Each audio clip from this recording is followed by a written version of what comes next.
بالدعوه ديال التقادم فيتوستي. واش هادشي قانوني؟ واش عندك الحق تعترض ولا لا؟ السلام عليكم.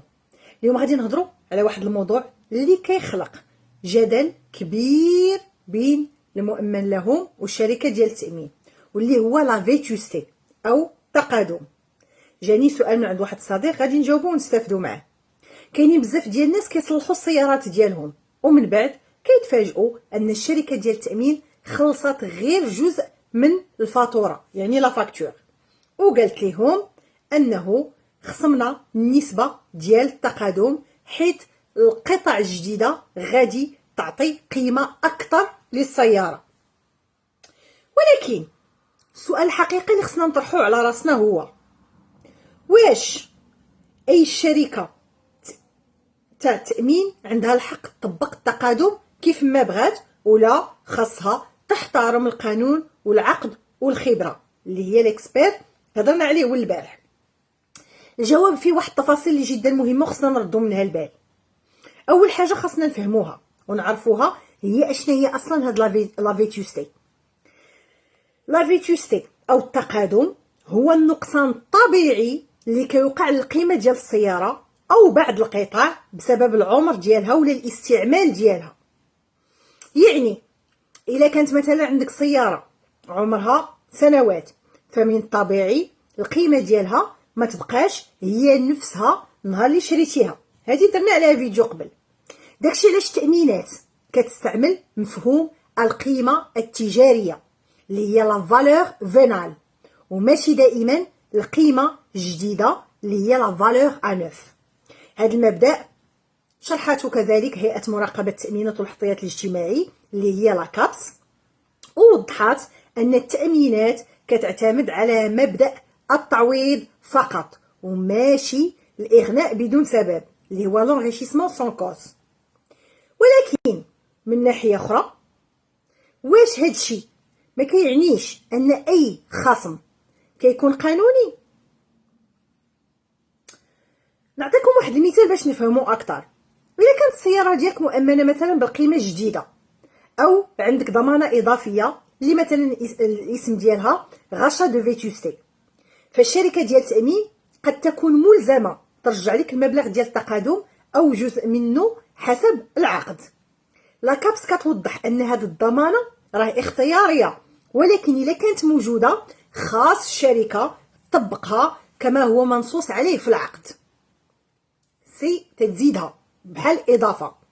دابا نرجعوا للحاله اللي وصلتني انا من عند الصديق وسولني وقال لي نجاوبوا عليها. المتابع قال لي انه السياره ما فاتش عليها عام ونص من نهار اللي شراها. قيمه السياره عند الاكتتاب هي نفسها قيمه السياره وقت الحادث، ومع ذلك الشركه ديال التامين نقصات ليه 10% من المبلغ ديال الاصلاح بالدعوه ديال تقادم القطع. دابا في هاد السيد هذا زاد وقال حتى بند ما واضح في الشروط العامه كيشرح هذا الخصم هذا اللي طبقات عليه الشركه ديال التامين. اذا هنا خاصنا نطرحوا عده اسئله قانونيه، منهم اول سؤال اللي هو واش العقد فعلا كيسمح بهذا الخصم ولا لا. ثاني سؤال، قبل ما نمشيو لثاني سؤال خاصنا نعرفوا ان اي تخفيض خاص يكون عنده واحد الاساس تعاقدي اللي واضح. هذه دائما تنقولها لكم في الفيديوهات.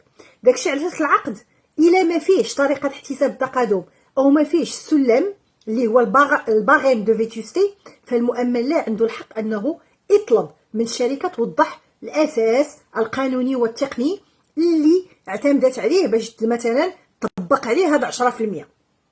ونمشيو دابا للسؤال الثاني. السؤال الثاني هو واش الخبير اللي ليكسبير برر علاش طبقوا عليه 10%؟ كما درت في الفيديوهات اللي قبل عرفنا ان الخبير ماشي غير كيكتب النسب والسلام. الخبير خاصو يبين العمر ديال السياره، يعني شحال العمر ديالها بالضبط، الكيلومترات اللي ضاربه، خصو يبرر يعني مثلا ويكتب في التقرير ديالو حاله ديال القطاع والسبب ديال اختيار هاد النسبه بالضبط، علاش بالضبط 10% وماشي 20 وماشي 5. لا كابس وضحات ان الخبير كياخذ بعين الاعتبار السن، الاستعمال والصيانه، وزيد عليها حتى الحاله العامه باش يحدد النسبه ديال التقادم والقيمه الحاليه ديال السياره. ثالث سؤال، وهذا السؤال راه مهم بزاف بزاف وخصنا نردو منه البال. الى القطعه اللي تبدلات كانت مهرسه بسبب الحادث وماشي بسبب الاستهلاك العادي، فواش من المنطقي في نظركم يتحمل المؤمن ثمن قطعه جديده؟ هضرنا في الفيديو اللي قبل قلنا الشركه ديال التامين تتحمل يعني القطع اللي تيكونوا خسروا بسبب الحادث. هنا كاين اختلاف على حساب العقد، نوع الضمانه ونوع القطعه اللي تضررت بسبب الحادث. داكشي علاش ما كاينش واحد القاعده عامه كتقول دائما خصم 10% او 20%. كل ملف خاصو يتدرس بوحدو حاله ما تتشبه الاختها. وزيد عليها واحد النقطه اخرى اللي تتبان لي انا جدا مهمه. ابتداء من السنوات الاخيره تم اعتماد واحد الباغيم دو فيتوستي موحد يونيفورم بين الشركات ديال التامين باش يكون نفس المعيار وما يبقاش كل واحد كيحسب بطريقته وكيلغي بالغاه. الهدف هو الشفافيه مع المؤمن لهم.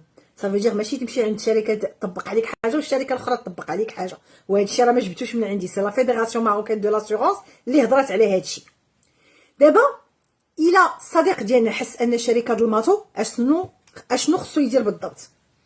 اول حاجه خصو يديرها هي يطلب نسخه من تقرير ديال الخبره، زيد عليها نسخه من طريقه احتساب التقادم، نسخه من البند الموجود في العقد اللي استندت عليه الشركه ديال التامين باش تطبق عليه 10%، وهادشي كله من حقه. ثانيا وراه جدا مهمه هذه، الا ما اقتنعش بهداك الشيء اللي قالوا ليه عنده الحق يطلب خبره مضاده الا كان العقد او القانون كيسمح بها، جينيرالمون تتكون مكتوبه في العقد.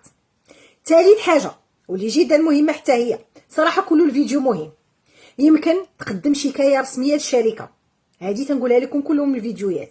الا بقى الخلاف بينه وبين شركه التامين يمكن يلجا في ديك الساعه الوسائل القانونيه المناسبه، ولا يدير شكايه لدى لاكابس الا كان النزاع كيتعلق باحترام مقتضيات عقد التامين او ممارسه شركه ديال التامين، لاكابس اللي تتحكم في التامين. الخلاصه اللي نقدروا نعطيو للصديق ديالنا واللي حتى حنا غنستافدوا معاه منها، ماشي كل خصم بسبب التقادم ولا الفيتوستي غير قانوني، ولكن او ميم طون ليس كل خصم تعلن عليه الشركه ديال التامين كيكون صحيح او مبرر. لا هذا صحيح لا هذا صحيح. المعيار الحقيقي اللي خصنا نركزوا عليه هو شنو كيقول العقد ديالنا اللي سنينا مع الشركه ديال التامين، شنو قال التقرير ديال الخبير يعني ليكسبير، واش تم احترام السلم المعتمد للتقادم او الفيتوستي، واش عندك ضمانه ديال الغشا دو فيتوستي وخصها تطبق او لا، وهل الشركه قدرات تبرر النسبه ديال الخصم بواحد الطريقه اللي تقنيه وقانونيه.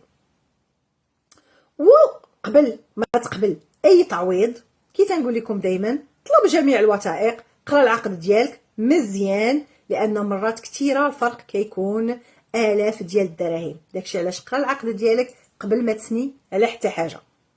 حطيت لكم المراجع القانونيه بالنسبه لهذا لو كا هذا، تقدروا تمشيو تفيريفيو. تنشجعكم انكم تمشيو لو سيت ديال لاكابس، فيه دي انفورماسيون تري امبورطون ليكم سورتو في الدومين تاع لاسيغونس. عجبكم الفيديو ديروا لايك، بارطاجيوه مع حبابكم وصحابكم، وما تنساوش تابوناو في القناه ديالكم والصفحه ديالكم تامين بلا صداع.